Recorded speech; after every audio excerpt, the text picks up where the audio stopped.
All right. Good evening, everybody. To the Strategic Planning Committee for the Evan Grove Charter School. We're going to go ahead and get started with our meeting. Just trying to mute my sound. Did everyone get a chance to review the meeting minutes from May? Were there any questions, changes, updates, concerns? I didn't have any. I wasn't there, but I read the minutes. No, it was a good meeting that was held. So I don't see any issues. I read through it. So if having said that, we'll accept them and we'll move on. Dwayne, I read through them and I didn't have any issues. It was representative. Good, Donna. Thank you. You're welcome. So 2022-23 Strategic Initiatives Draft Review. Brian, are you going through this?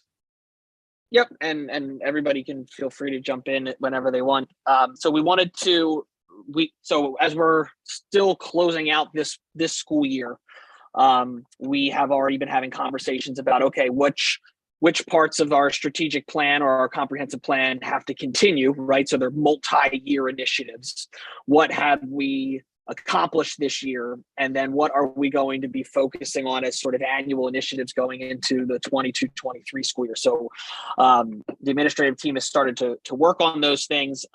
Obviously, I think at the next board meeting and the annual board meeting that's coming up, sort of a year in review is going to be happening, as well as where we're going.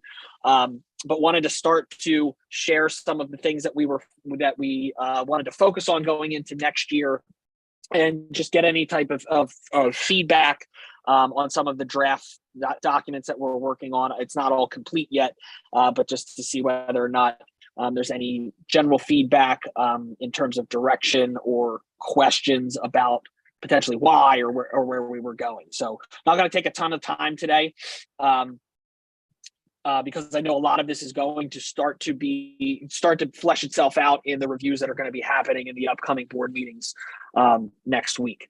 So if you remember, we were working on through this document. It's been shared a couple times, where we had sort of our strategic plan priority area, which were those pillars of the pictures that you could see, which was rigorous teaching and learning, support for all learners, building community, and then modernizing our facilities and our systems. And then we kind of built out different goal statements along with action tasks. A lot of these are still are in progress because they're multi-year initiatives that are being done. However, we did knock off a few. We are moving through and have finished looking at our registration process. We actually are expanding our use of PowerSchool enrollment going into the next year to make it even easier for parents and families to do our application, move through the registration process, so that's easier for families. We also completed the supplemental activity program review and are implementing a new tiered system of assigning activity supplemental money amounts to teacher-led supplementals and activities. It's those mentors, those teachers who are leading activities that recognizes their expertise and their years of service. So we did finish that. And we met with our staff.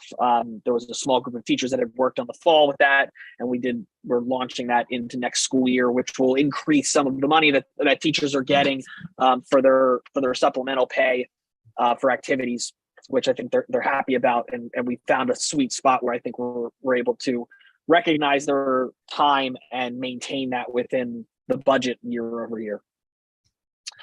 We also launched our mobile app back in January.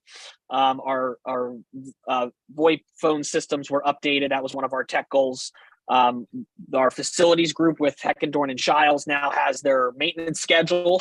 Dwayne, you've seen that in your facility meetings, and so that's completed. And now our facilities department has something that they are able to hold themselves accountable with, and making sure that there's ongoing maintenance of the items both at State Road and ELC moving forward, and to point them in the right direction. A lot of these in progress ones have been started, and conversations or work has been done, and that they're kind of following over into next school year and beyond. So what we started to try to do is take some of those rollover initiatives, as well as some of the new things that we know we have to start to do going into next school year that wasn't on that original sheet. So the administration have started working on this sheet. We've gone into trying to break it out by departments and setting departmental goals, and then aligning those departmental goals back to that strategic priority alignment. So we're still utilizing the rigorous teaching and learning, the support for all learners, that terminology. But I think what we were seeing was departments felt a little disjointed, or they weren't exactly sure where things kind of fell when they were coming up with their goals and their initiatives. So we kind of flipped it around and said, let's build departmental goals, our curriculum and instruction department, our technology department. Let's look at departmentally what we want to accomplish, and then attach back that strategic priority alignment so that we can see what work is being done and where. So some of these are bringing over from the previous year, but there are some new ones. So next year, we want to bring together a committee. This is going to include parents and teachers of developing a portrait of an AGCS graduate. So that is kind of what's our ideal graduate going to be leaving school with. And then we're able to kind of look backwards and say, all right, if this is the ideal portrait of a graduate, how are we building that learning experience through K through 12 for our learners?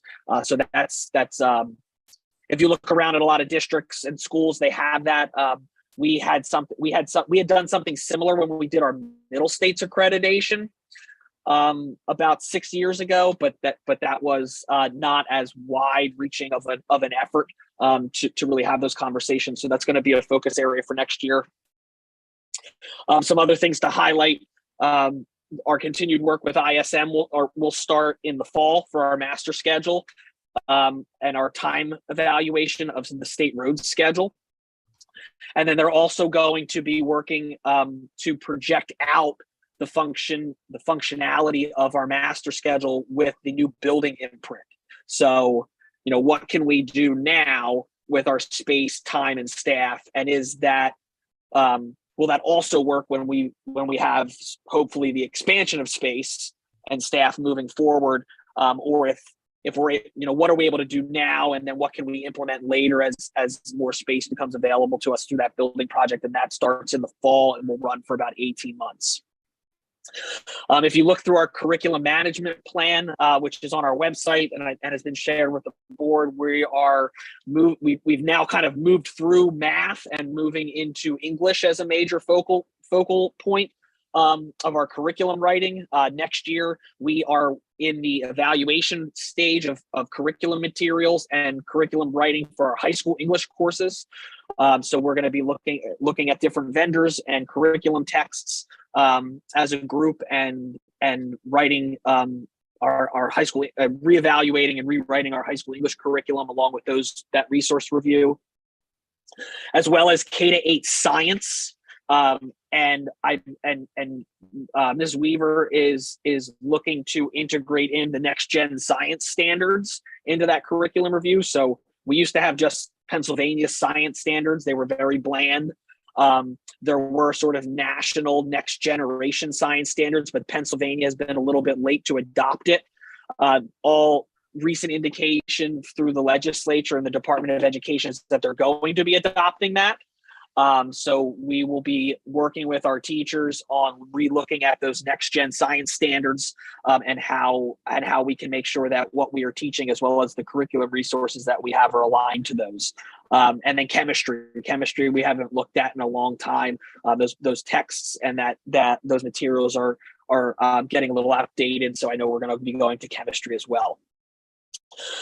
We also have to start to look at K-8 math resources. We're going to be building curriculum maps in our electives areas of music and PE, because it's not just core classes of science and math and ELA. We need that standard alignment in our electives as well.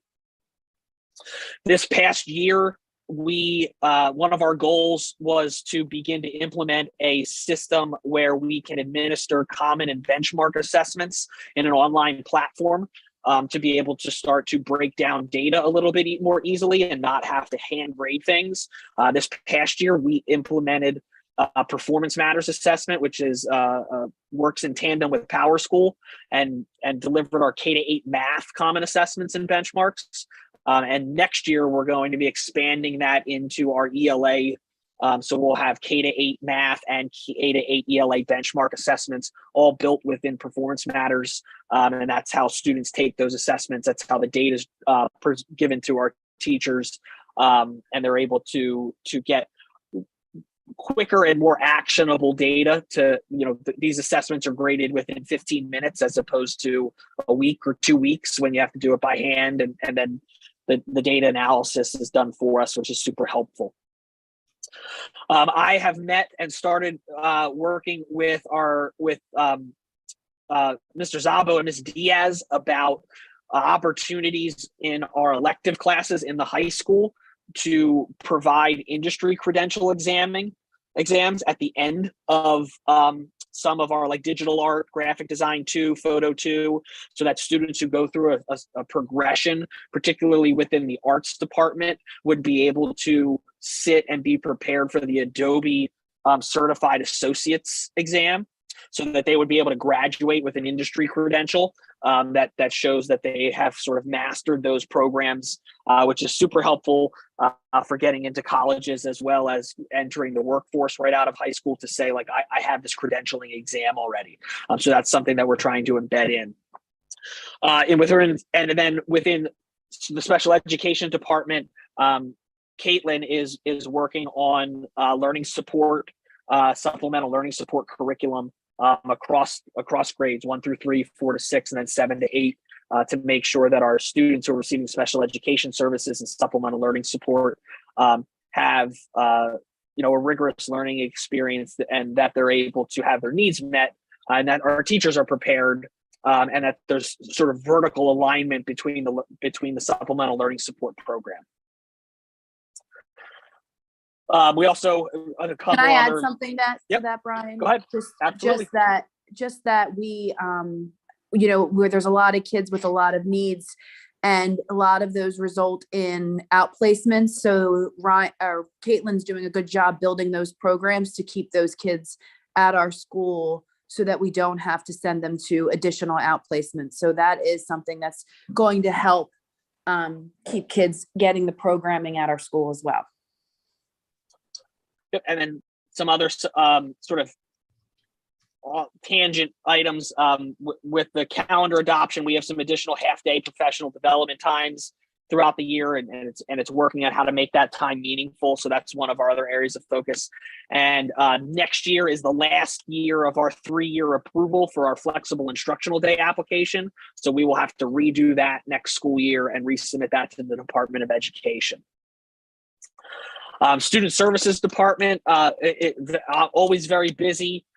They are looking to enhance their K-12 SEL practices for both staff and teachers. Ryan has presented a number of times here about what's happening within the Student Services Department and both staff and student ESL, our CASEL framework, and making sure that our students come to a supportive learning environment so that they can be successful within that rigorous teaching and learning section.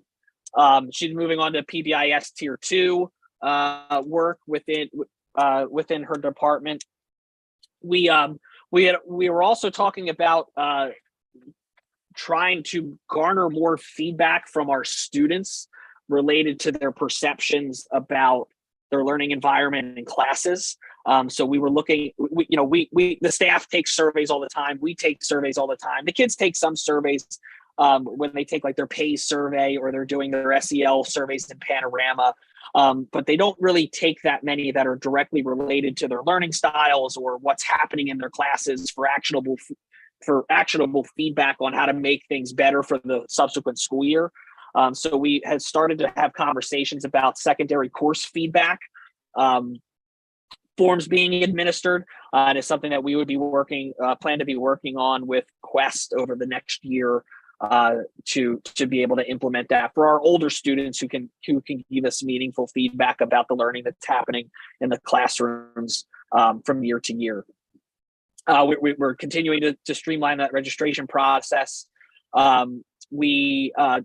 Weaver, as part of her federal programs review, is working on the programs and supports for our English language learners, and how are we serving our L students from the time of their application acceptance and submission through identification, and then transition to our school, and then the supports that we have for them there, and making sure that they are identified early and supported well.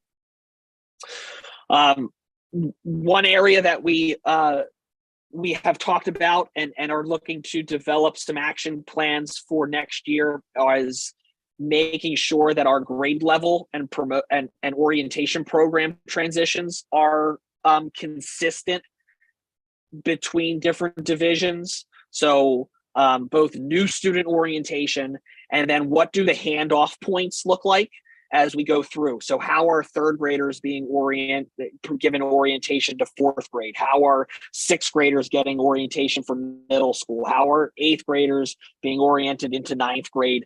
And that those programs are strong, so that our students are entering those different sort of transition grade levels prepared and knowledgeable about their expectations from day one, as opposed to playing catch up later on. So really trying to tighten that up, as well as new student orientation and what that looks like for our new incoming families.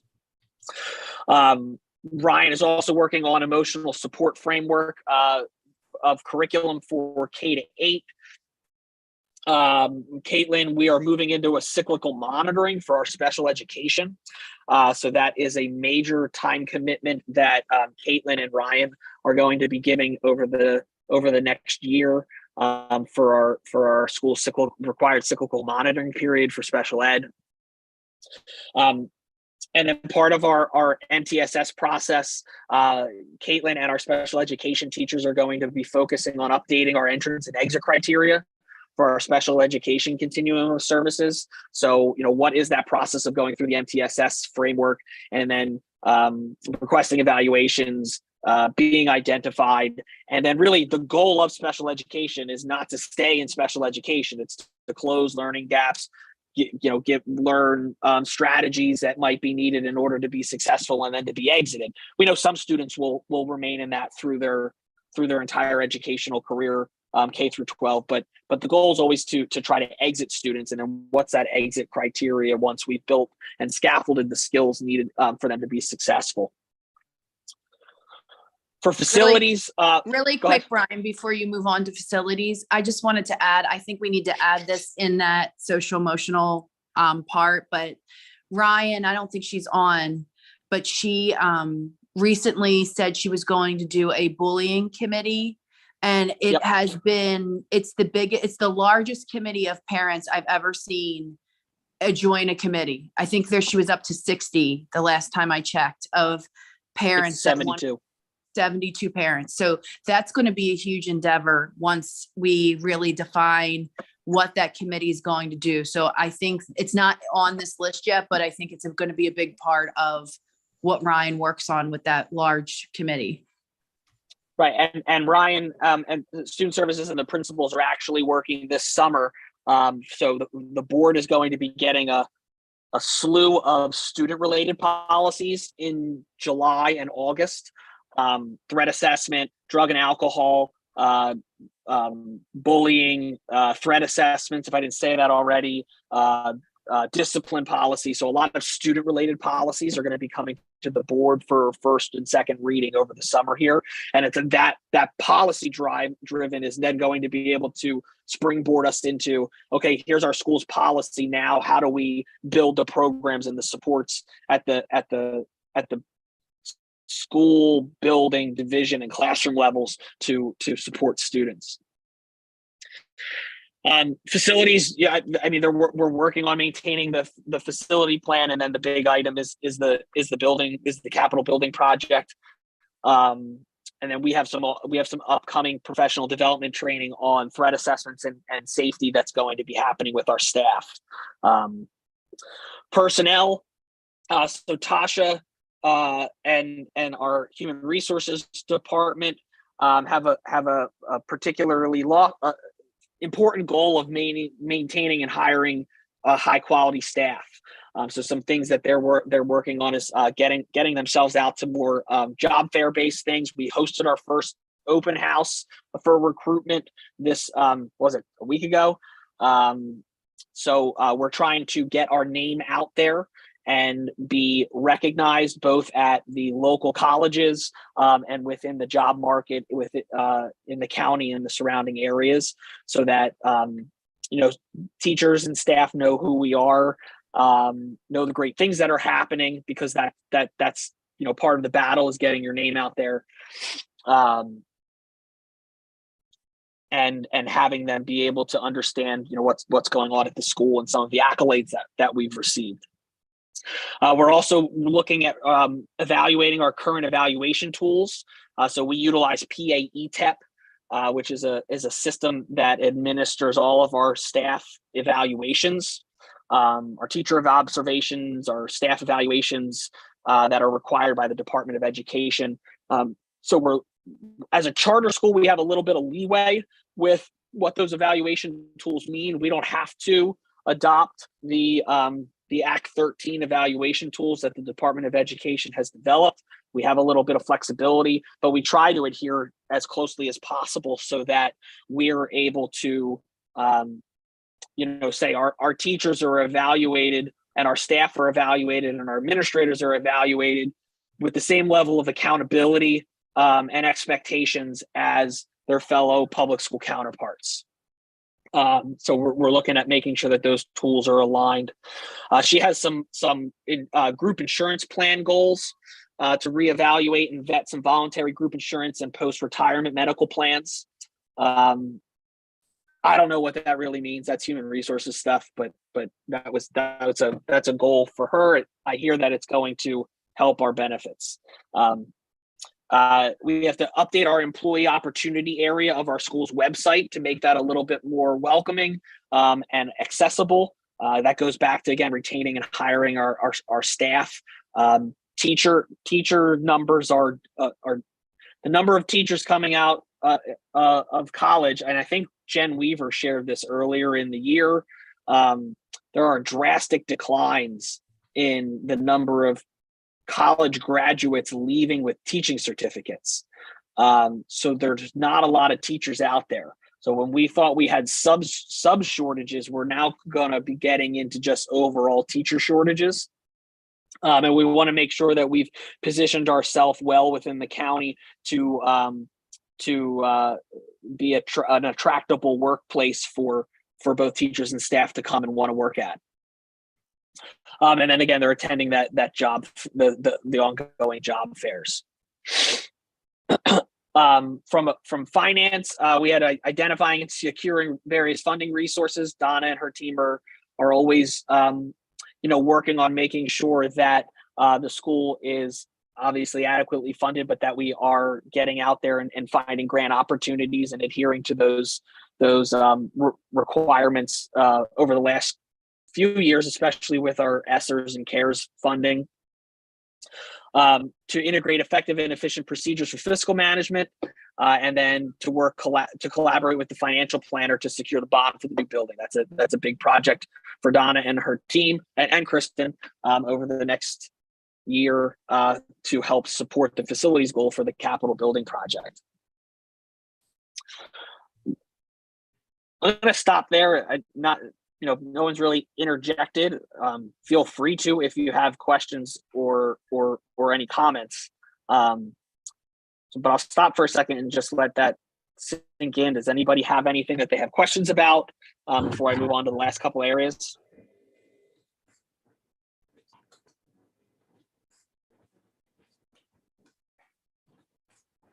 All right. Then I'll move on. From a technology standpoint, we are working over the tail end of this summer to review and update our student information systems absent coding. So if you're if you're in Power School and you're a teacher, you know the plethora of different absent codes that are in there and what can be used and not used.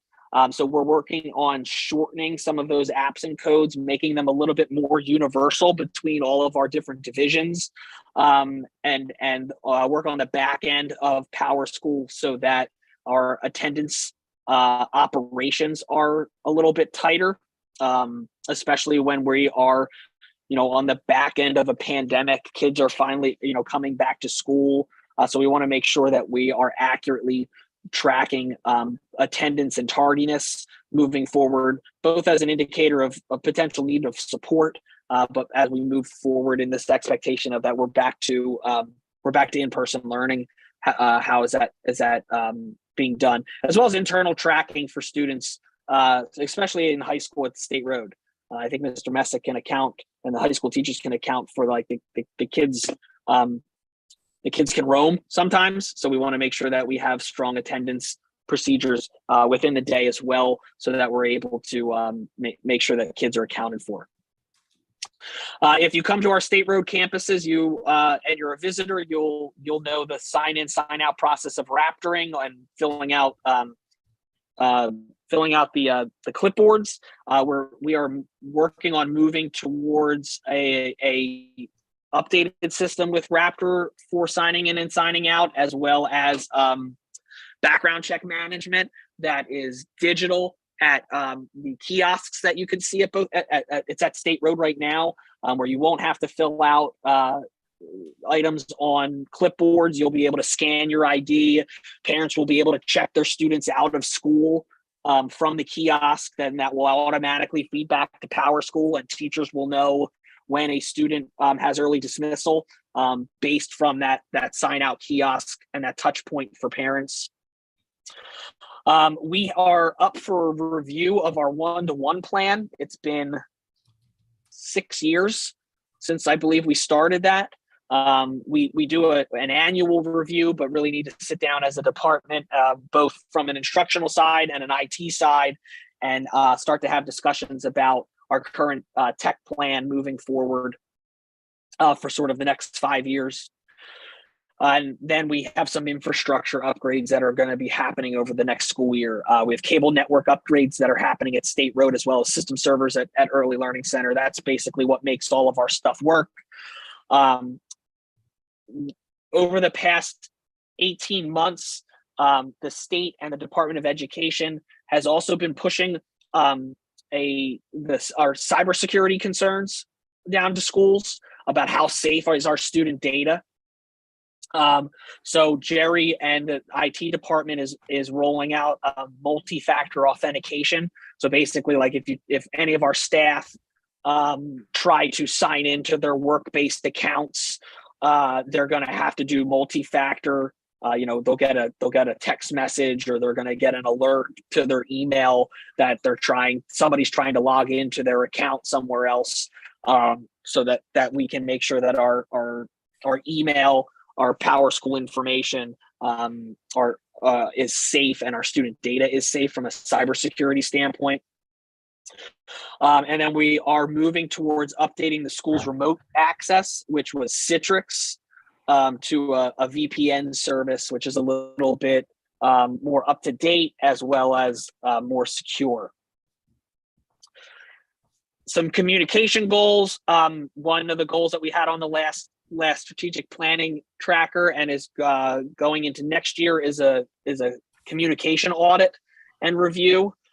So that go along with that goes with it brand usage. So kind of like, what's the school's brand? How are we utilizing its color scheming? Are all of our email signatures similar? Are there certain guidelines around logo usage and what logos are being used where? I think you can see that over time we've brought on a lot of different logos and colors and different school stores and things like that. So we want consistency with our brand. We met with the CCIU and have a proposal from the IU to conduct that communications review and brand usage evaluation for the spring of 2023. And then we went out and are looking for a second proposal that we're still waiting on. We will be implementing a new high school profile for our graduating seniors. So this is a document that goes to every college when a senior applies, that gets sent digitally to colleges so that colleges and post-secondary institutions have a sense of who Avon Grove Charter School is.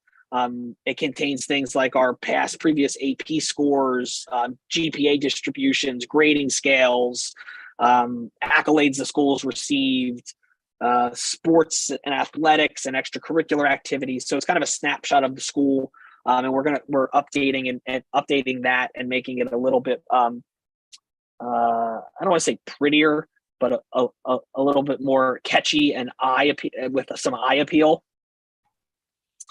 And then working to make sure that throughout the year we are also celebrating diversity through recognizing different cultural holidays throughout the year. We can't always take off of school for every cultural holiday, but we can at least make sure that we understand who our community is, who our students are, and recognize various cultural holidays and traditions and events throughout the year to make, again, our school more of a welcoming and supportive environment. From a policy standpoint, in terms of initiatives, we are working on maintaining our policies to reflect current practices and legislative updates. We are looking at updating our dress code. Some big policies that are going to be coming up is dress code. You said, so you have bullying at 72. Did you just say dress code? You didn't just say dress code. Dress code. So if you have 72 parents that want to come out for bullying, I'm saying 150 want to come out for dress code. I thought we weren't going to say the word dress code. Maybe we should call it something else. We can come up with something better, but we're going to be relooking at the dress code and expectations. And then we had talked about this at the end of this year, but looking at adding an administrator, and this kind of goes along with our graduation planning, graduation ceremony planning of developing some supplemental administrative procedures for graduation policies for our ceremony and expectations. What to wear, that kind of goes to dress code too, like what to wear, cord presentation, just some expectations on that important day of celebration. And then some student activities, re-upping and pushing out our React Club. That's kind of fell to the wayside a little bit, but is coming back and a focus for revival, as well as our after-school childcare program, looking to extend that into the summer months. So right now, sort of our aftercare program ends at the school year, but we've heard of obviously the continued need for summer camps and childcare program options for our parents through the summer months. So the after-school program group is going to be looking at how we can sort of extend that opportunity moving forward from a student activity standpoint. So that's where we are with sort of high level items. And that was a lot. It seems like a lot. I think when we sit down, we try to shoot high, right? And accomplish as much as we can within a given year, but are also aware that things may need to be adjusted and moved or be multi-year initiatives. But if we're able to identify the number of things that we want to act on and move forward, it gives us a good sort of North Star on where we need to be going. Great. Anything else, Brian? No, I think within next week, you'll have, again, a recap of this past year at the board meetings, as well as a little bit of what's going forward. I just wanted to kind of put out there some of the items that we'll be focusing on going into next year, and get any feedback if anybody had any. I am curious, just that because we have parents on the call, is there anything that Brian spoke about that is a priority for you as a strategic planning committee? Like, is there anything that stands out as something that you feel needs to be addressed?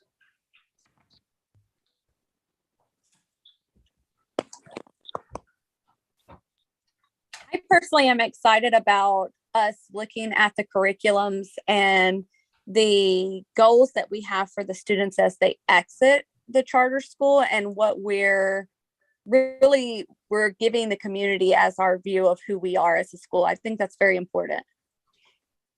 Okay, thank you.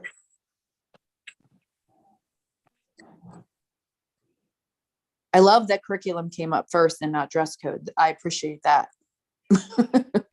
Can we call it apparel guidelines? Yeah. Just kidding. Don't we all know that I have a teacher? I so get it. Oh my. Hi, this is Kelly Eshelman. I appreciate certainly the curriculum. I also appreciate the high school profile. I think that's really great, and sending something, you know, that really displays our school and our strengths and you know, the value of the education that our seniors have. So I think that's really exciting. My son is far from being a senior, but I think that was really exciting for me to see. I'm also excited for the bullying committee. I'm really glad the school is pushing forward with that. As a parent, that's really important to me. So yeah, I think it's exciting. Did you join that committee? I'm just curious. I did, Kristen. Yep. Oh, good. Good. Yep. Thank you. Yep. Appreciate your feedback. Anyone else? All right. So hearing nothing else, unless Kristen or Brian have anything else. Brian, are you going over the safety? No, that's all I had for tonight. Okay. We are going to review the health and safety. It has to be reviewed every 6 months. So that will come up at the next board meeting. Dwayne, and there's no questions, I don't think, from the strategic planning committee meeting. We're not recommending any changes. Does No. anybody have any questions about that? Just out of curiosity? There wouldn't be any changes that we would make from what we just had at the end of the school year. No, it's just the annual. Okay. And then, Brian, I don't know what you've done in the past. I know the board historically will skip July for the summer. Is that For right? strategic planning, yeah. No, for the board. Do we skip July or August? Usually July. Yeah. Um, Are you going to Yeah. have strategic planning in July, or do you want to skip that one, Brian? We can probably skip July just because it'll be a lot of people will be on vacation and stuff during that month. So I think with it from strategic planning, we can skip July. I do think there was talk of the board having a meeting because of facility-based things, but I could be wrong there. Well, we would have ad hoc meetings, but we normally don't schedule the one in July. But as things come up, we will. Right. And Brian, just with regard with facilities, we won't have anything with regard to the new building until August at the earliest. So, Gotcha. Yeah. So I Okay, suggest yeah, we- but go ahead. we can skip July. Yep. Yeah, let's skip July. Give everyone a month off to recoup. So, all right. If there's nothing else, we're going to call the meeting to an end. And thank you, everyone. Have a great night and a great thank you. month off, and enjoy. Thank you. Thank you. thanks. Bye. Thanks.